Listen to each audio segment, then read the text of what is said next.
I feel the Spirit moving in me. I feel the Spirit moving in me. Aloha! Welcome to Unity Church of Maui's Sunday service. A very wise king, once upon a time, put a huge boulder in the road of the pathway going to and from the kingdom. And all of the nobles and the merchants that came to the kingdom, if they had large carts, had to turn around and go back the other way. And many people were upset that the king left this huge boulder in the road. And along came a vegetable merchant with his cart, and he came up to the rock and he thought, I think I can push this away. So while everyone else watched, this vegetable merchant was able to push this huge boulder out of the way. And as he went back to get his cart, he saw that there was a cloth sack where the boulder had been. And he looked in it and he found 12 golden coins. And this story is to remind us that sometimes the things that we perceive as obstacles can reward us. So I thought it'd be important during this time of hunkering down and sheltering in, to talk about boredom, because some folks have said that they felt really bored during this time and didn't know what to do. And I thought it'd be fun to address the idea of boredom today. So my talk is titled, Boredom is the Pathway to Higher Consciousness. So how is that the case? How can boredom lead us to experience our higher self and a deeper essence of ourself? So we're going to look at that today. So first of all, what is boredom?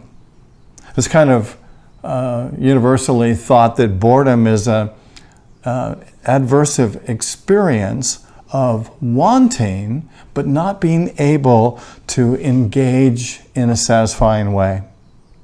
I like to think that boredom is our way of telling ourselves that we're not spending our time productively or wholeheartedly as we should be doing. It's not, it's like we should be doing something more enjoyable or something more powerful or something that isn't happening for us right in the moment when we're experiencing boredom. Ever feel that way? I like to think too that boredom is an agent of change that has kind of shown up to shepherd us into greener pastures. Boredom is an incredibly powerful tool that is here to show you, to show me, and invite us into a deeper way of experiencing our life, our spirituality, and the world. You might have heard of Bertrand Russell.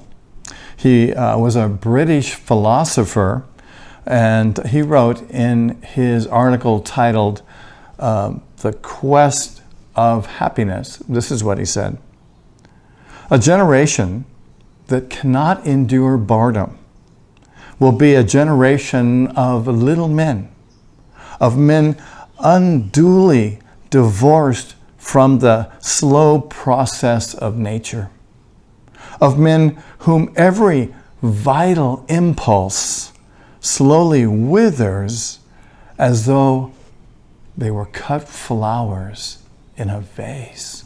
Wow, it's like it's like the energy of life just drains out of people who aren't able to tolerate boredom. Bernard Russell was an anti-war activist and a pacifist. And during World War I, he was arrested for being a pacifist. And he had the most unusual experience in prison, where most people might have been bored. This is what he writes about it. He said, "I found prison in many ways quite agreeable. I had no engagements, no difficult decisions to make, no fear of callers, no interruptions. I read enormously.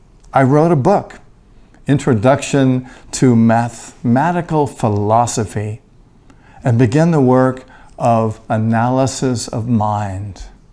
One time, when I was reading Starchy's Eminent Victorians, I was laughing so much that the warden came to my cell and said, "What are you doing? You're supposed to be being punished and not having a good time." And I really think that's what a great way to be bored, to really get into it and see what it's about and experience the fullness of it.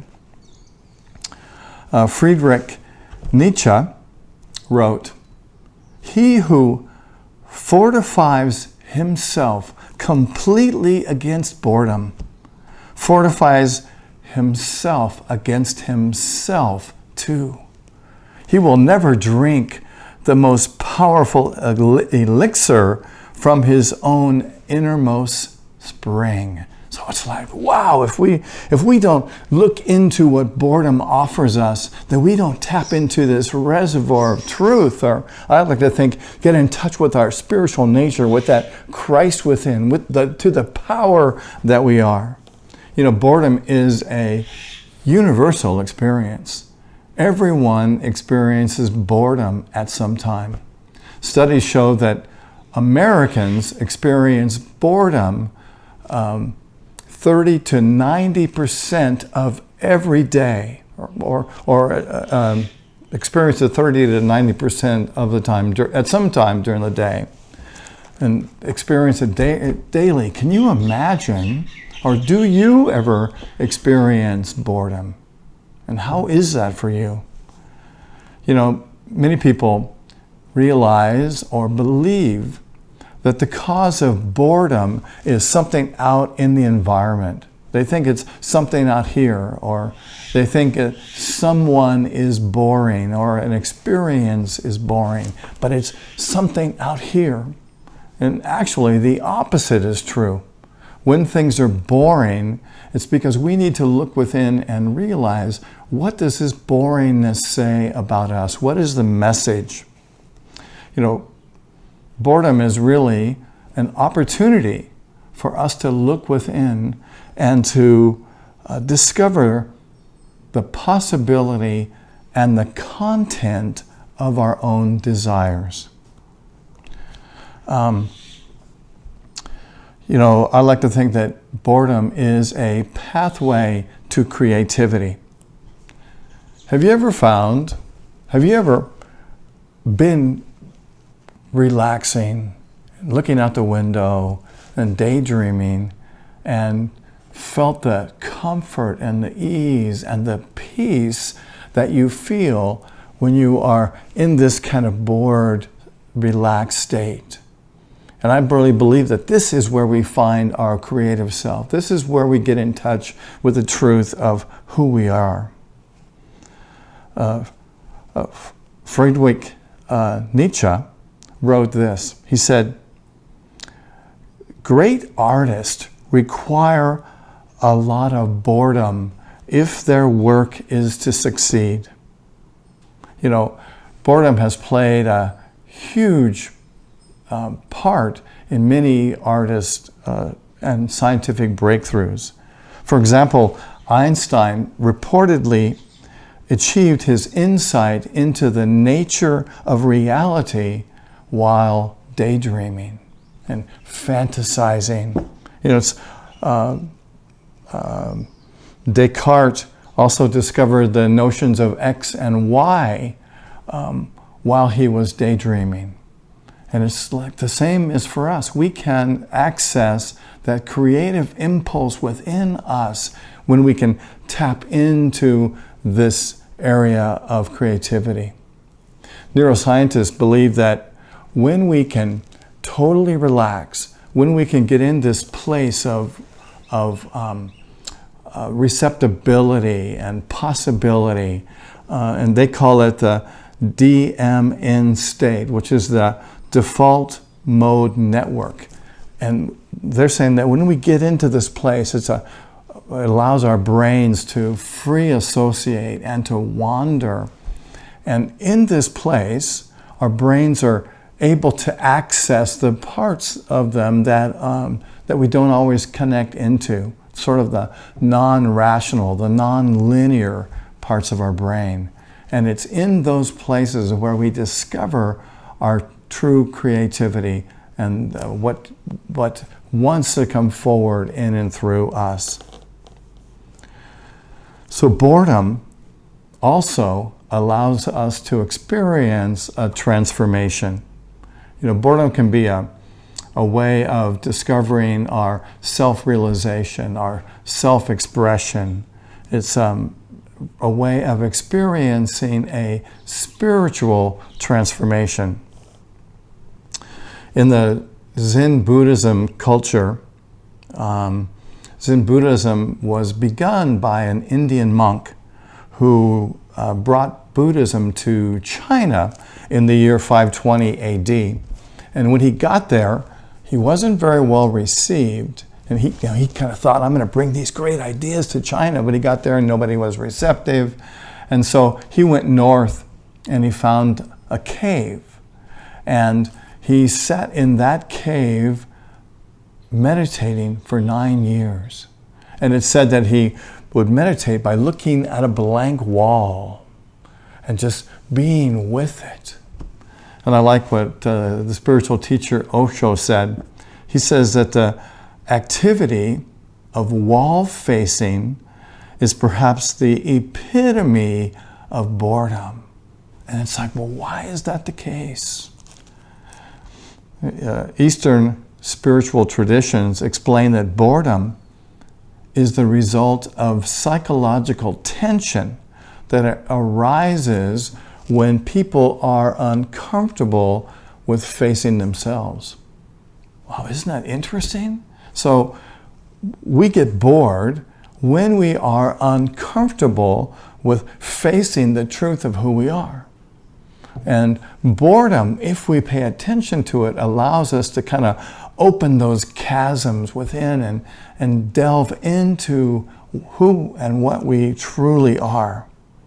And it's interesting that for many of us, when we are in this place of boredom, what do? We might eat, or we might drink, or we might look for things to distract us, to busy us, instead of going within and looking at what is it that this boredom is calling forth within us. Spiritual practice demonstrates that if we can find ways to deal with the anxiousness or the difficulty that we have with boredom, that we can actually open up new realms of understanding in our consciousness and really see the truth of who we are. It's like if we can get past that anxiety that boredom sometimes creates, it opens the doors of our unconscious. It opens the doors of our spiritual essence so that we can see who we really are. Boredom is the path to spiritual consciousness, to higher consciousness. Osho said something else that I think is very profound. He said, watching the wall slowly thoughts disappear. Thinking stops. Mind evaporates. And what is left is your authentic reality. Don't you love that? Are you willing to go there? Most of us, we haven't been conditioned in this culture to really spend the time with that process. We feel a little agitated, and I can find it myself in meditation sometimes. If it doesn't seem to be going anywhere, then I'll get up and walk away from it. So I think what this practice is calling us to do is to stay with it, to lean into it. Thich Nhat Hanh suggests, when you experience something boring, label it meditation. For example, if we're waiting at the airport, meditation. If we're stuck in traffic, meditation. If we're on hold with our phones, meditation. If we're in a traffic jam, meditation. If we're in the waiting room for the doctor or dentist, meditation. And I like this one the most. If we've got slow Wi-Fi, meditation. And just to take that moment to be present with what is, and to go in and explore, what is coming up, what is here of value. Boredom is the pathway to higher consciousness. What if, rather than fighting boredom, we see it as a window into our fundamental essence? What if, instead of fighting boredom, we know that we're going to experience our highest consciousness, or experience creativity? What if, instead of fighting boredom, we lean into it? What if, instead of fighting boredom, we entertain it and look for what it has to give us? It's like a whole new way of thinking, isn't it? To move into it in a deeper way. Boredom may be offering us something really fascinating. If we can open ourselves up and move against the resistance, kind of move the boulder out of the way and let ourselves experience it, we too can pick up the cloth bag with the gold in it, yes? Oftentimes boredom is here to show us our creativity, our higher selves. Boredom is a great gift. And what if we could see it that way? What if, when we are bored, if we could say, this is a gift. There's a gift in front of me. How can I use this gift? Instead of trying to walk around it or avoid it or to walk away from it. As we tolerate boredom, we discover the truth of who we are. Boredom is a call to action. It's our higher self saying, okay, so you're not really happy with what's happening here. Maybe it's not about what's happening here, but it's what's happening with you on a spiritual level. Where can you go on your spiritual journey to alleviate this boredom? What is it that wants to be known in you?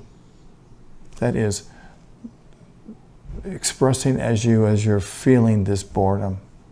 What is that boredom offering to you as a gift? I like to end with this joke.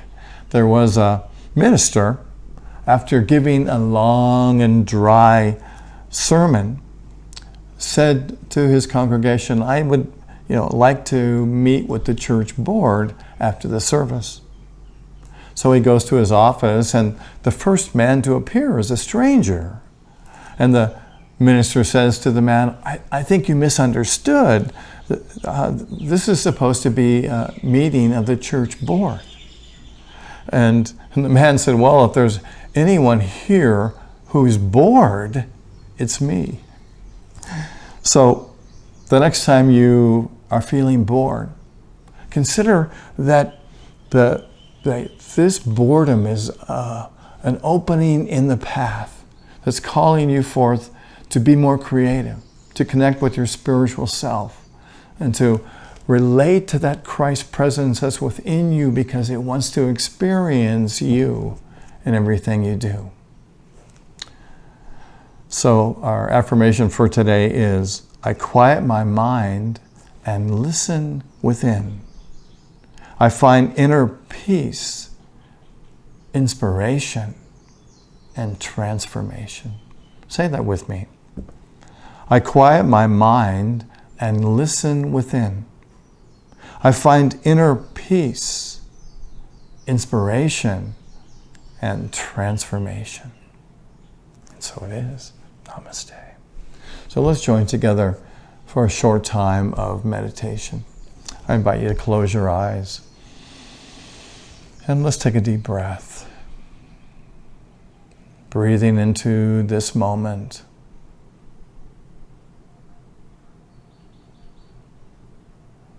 Remembering our oneness with Spirit. Remembering our oneness, even with that part of us that sometimes feels bored. And what if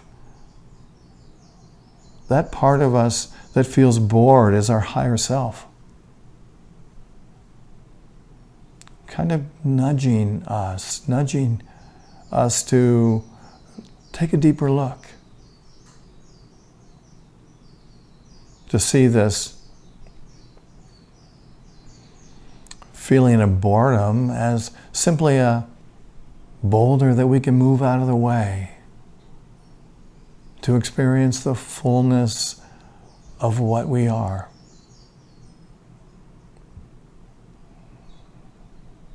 And to pick up the sack with the golden coins.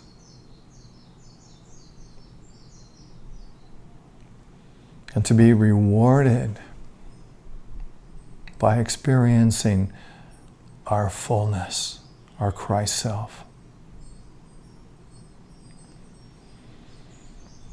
And let's take just a moment to be in the silence together.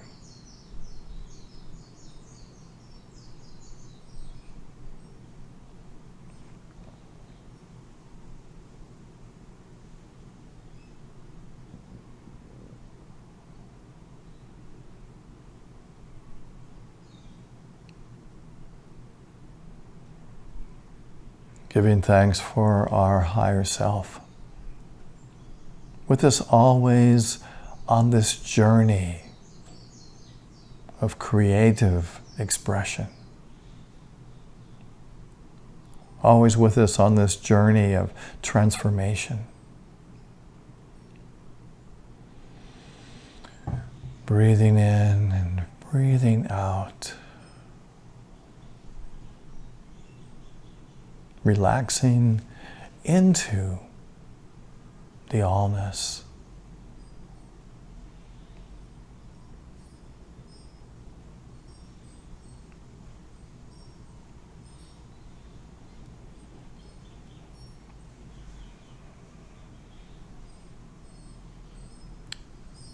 And I invite you to begin to bring your awareness back to this moment.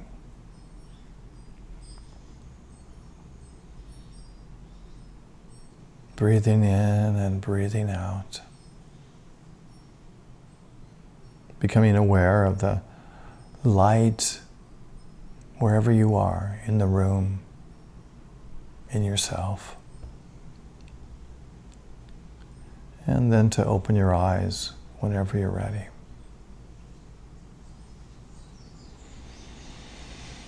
And I invite you now to prepare your tithes and your love offerings. And I'd like to thank you for continuing to give to Unity Church of Maui during this time. It's certainly challenging for many of us. And to remind you, and you know that your gifts help us to continue to do this good work that we do. And so thank you for giving to us, because in doing so, we know that you are a part of this ministry, a part of its message, and a part of the consciousness that we're creating on this planet as we join together in like minds and behold a transformative world filled with light and love. So as you hold your gift, let's affirm together our affirmation of prosperity, which begins: through a grateful giving heart, my mind and life overflow. with the abundance of God's all-providing, infinite supply. And so it is. Amen. Well, let's see. I got just a couple announcements for you this morning. Oh, yes. And by the way, if you want to give to Unity Church of Maui, here I gave you the idea and I didn't tell you how to do it. There's a couple ways you can do it. You can do it the old-fashioned way and write us a check and send that to 483 South High Street in Wailuku, 96793. And you can also go on our website, unityonmaui.org, and click on the donate button, and you can donate there as well. And we thank you in advance for your gifts. All right. So next week, my talk is titled Thriving in Uncertainty. Anybody experiencing any uncertainty in your life? Certainly we've got a lot of it. Certainly we have a lot of uncertainness right now. And so I thought it'd be fun to look at that and kind of help us experience what we're feeling and to come up with some strategies to help us deal with these uncertain times in powerful ways. And we'll look at some of our truth principles that we can incorporate during this time to be connected, to be centered, and to be the powerful spiritual beings that we are. So look forward to seeing you next week as we thrive in uncertainty. The word is out that churches can begin to be together again on Sunday mornings, and being the cautious person that I am and that we are going to kind of let the dust settle a little bit and be observant to what's happening on Maui. And we're not going to open right away. We're going to just kind of look and observe the situation, and our board and staff will look at what feels like the most appropriate time to open. And we are excited about doing that and being back in our building, and that will happen soon. So let's see, we hope. We've got a number of Zoom meetings this week. We've got one today at 11 o'clock on this Sunday. And if you go to Unity Church of Maui's e-blast, you can click on the 11 o'clock meeting and you'll come right into that meeting today at 11 o'clock. And we'll have lots of fun talking about our service today and the message and how we can apply these principles to our life. And during the week, we'll have a Wednesday meditation at noon. And I will read the daily word and we'll spend about 30 minutes in the silence. Great way to get connected with our community and with Spirit during the week. You'll find that link also in our e-blast. And, we've been doing a Friday night Zoom for a while, but we're going to hold off on that and until we get through the other Spirit Group curriculum that we're doing, What If It All Goes Right? And that's happening right now. So thank you to all of you who are participating in that. And if you enjoy this Sunday service and would like to find others, you can do so by going to Unity Church of Maui's YouTube page. And you can do a Google search for Unity on Maui YouTube or Unity Church of Maui YouTube. And you'll find all kinds of great resources there. And some music and great things to check out. All right, so I think that brings us to the prayer for protection. Thank you again for being here this morning. Much love to you, or whenever you're watching this. So God bless you, and let's pray together the prayer for protection, which begins, the light of God surrounds us, the love of God enfolds us, the power of God protects us, and the presence of God watches over us. Wherever we are, God is. God bless you. See you next time. Namaste. where I live. There